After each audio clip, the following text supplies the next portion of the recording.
All right, good morning. My contemplation this morning is regarding the Nigerian trade strategy. Let me commend the Minister of Trade and Investment for putting this together. I will read some part of it. My focus, I'll be talking about this over a period of, for the next 5 episodes of my morning contemplation on trade.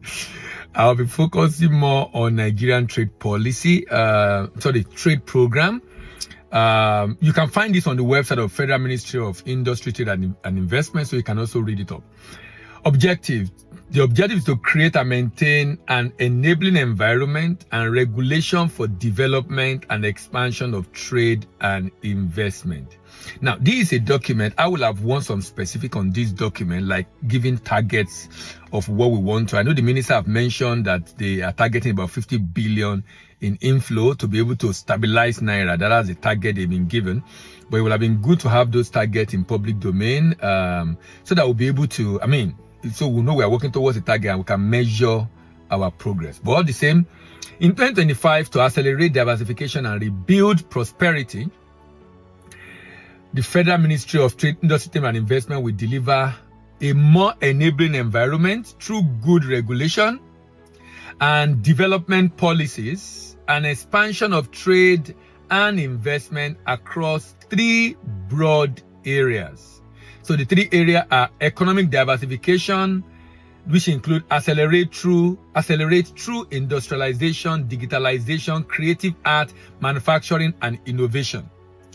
The second is trade revenue growth, boost export and foreign exchange earning. And the third is investment mobilization, increase investment retention and attraction. Now, because my purview is on trade, I'm a trade specialist. My discipline in trade, both at master and PhD level, both in trade finance, international marketing, trade rules and article, trade law.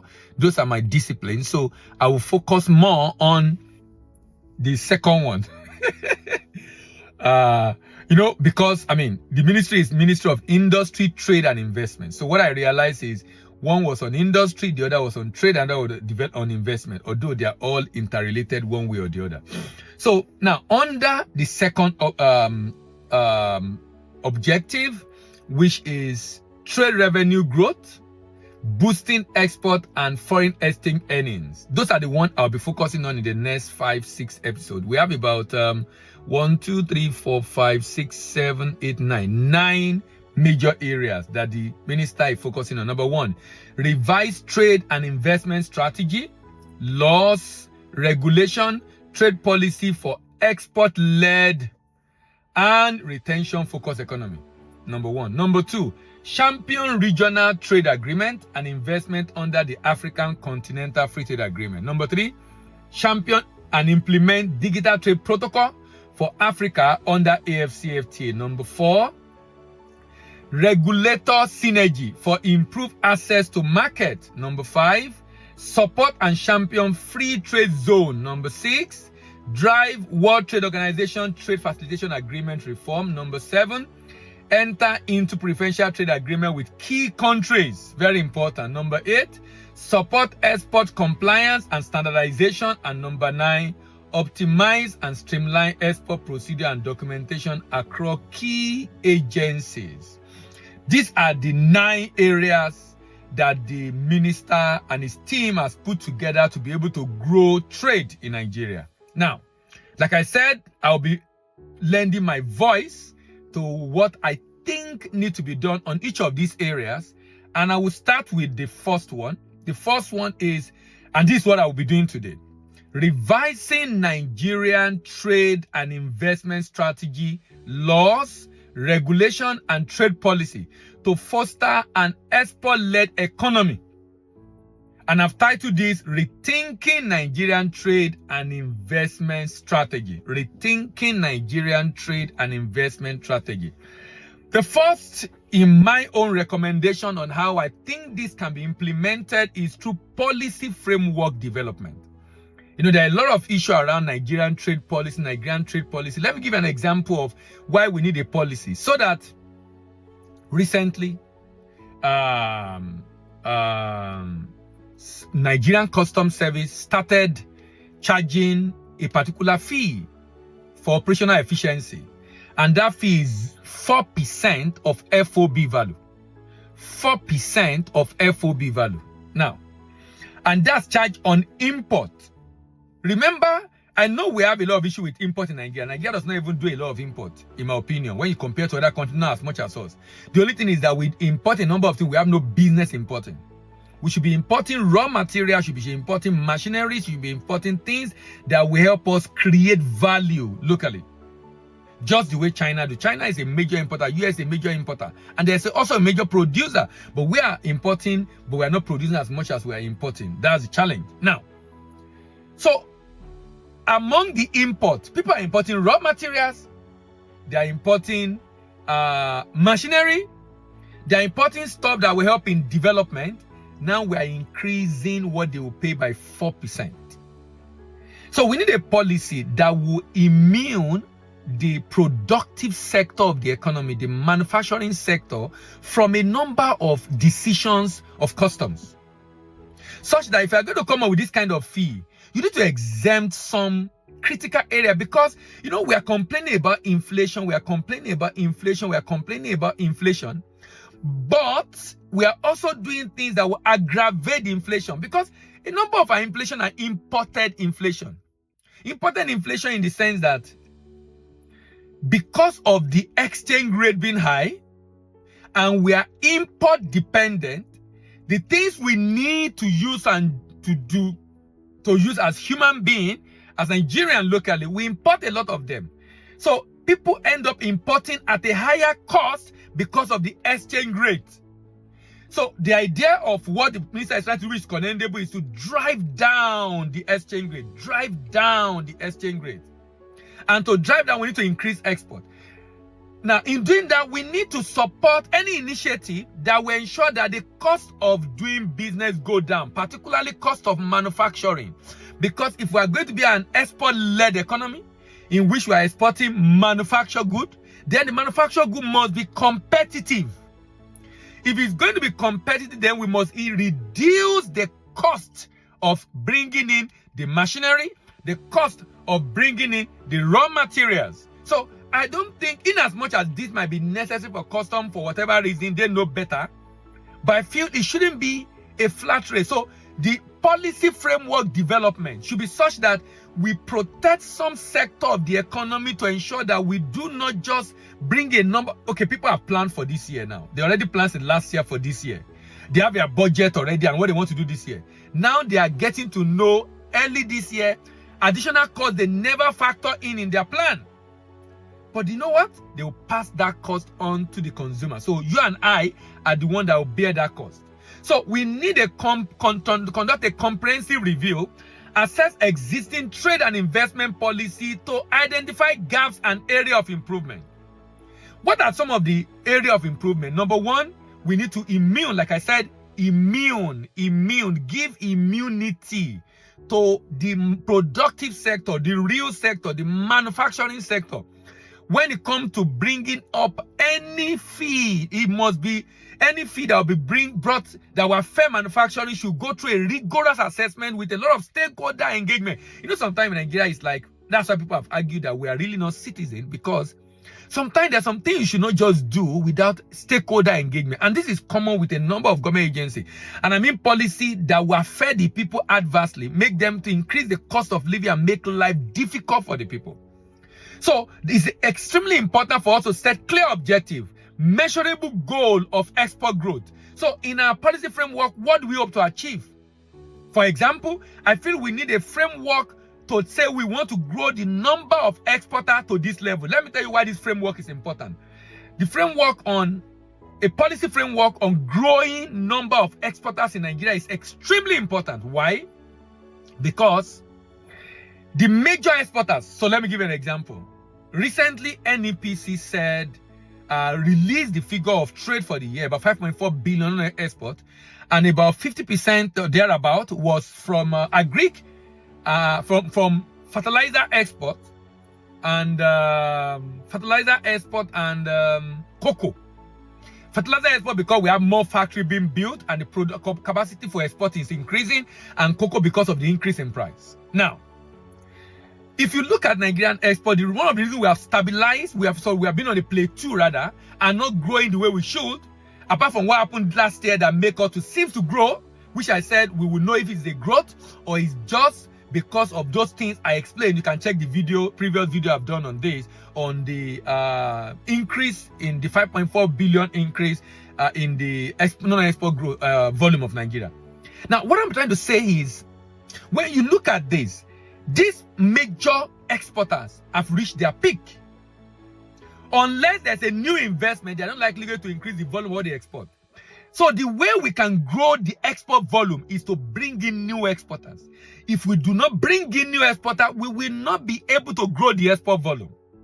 If we do not bring in new exporters, we will not be able to grow the export volume. If we do not bring in new exporters, meaning whatever policy will be set up, it must encourage businesses to come into export, manufacturers to do export, importers to consider commodity export to generate effects.